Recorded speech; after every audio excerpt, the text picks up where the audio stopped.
આપ શું એ વાતને સ્વીકારો છો કે કૌશિક વેકરિયાથી ભાજપના જ કોઈ સિનિયર નેતાને વાંધો છે?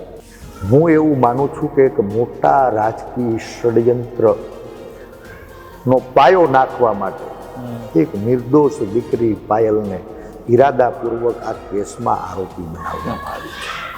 પીડિત પાયલે વિના વાકે ખૂબ ભોગવવું પડ્યું છે.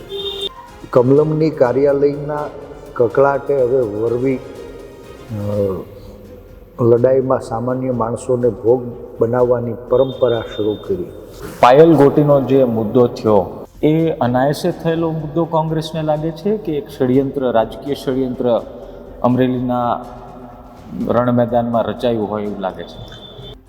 આ પહેલાં પણ અમરેલીની અંદર ભારતીય જનતા પાર્ટીની આંતરિક યાદવા સ્થળીમાં કેટલાય નિર્દોષ લોકો બલીનો બકરો બન્યા. આ લડાઈ ભાજપ કોંગ્રેસની લડાઈ નથી. પણ કોંગ્રેસને ફાયદો તો થયો ને, લડાઈ નથી માની લઈએ. હું નથી માનતો કે આને રાજનીતિ સાથે નહીં જોડતા, અને અમે જોડવા ઈચ્છીએ ને તો આપ મીડિયાના મિત્રો ધોકો લઈ અને જોડનારા બધાની પાછળ પડજો. તો આવા આરોપની પાછળ કોઈ પ્રૂફ છે કોંગ્રેસ પાસે કે પછી આ હવામાં થતી વાતો?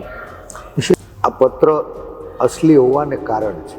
નજીવા પગારે નોકરી કરતી એક નિર્દોષ દીકરી એની નોકરીનો ધર્મ બજાવી એ પત્ર ટાઈપ કરે છે અને રૂટીન મુજબ એ પત્રને પોસ્ટ પણ કરે છે.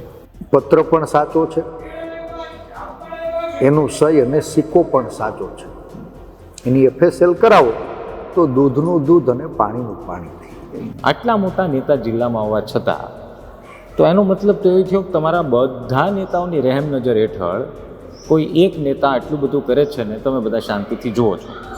નૈતિક ફરજ છે કે કોઈ પણ નેતા સામે આંગળી ચીંધાય તો એને ખુલીને બહાર આવવું જોઈએ, સત્ય ઉપર પ્રકાશ પાડવો જોઈએ. અને એ અવસર વિરોધ પક્ષ હોવા છતાં અમે કૌશિકભાઈને આપ્યો.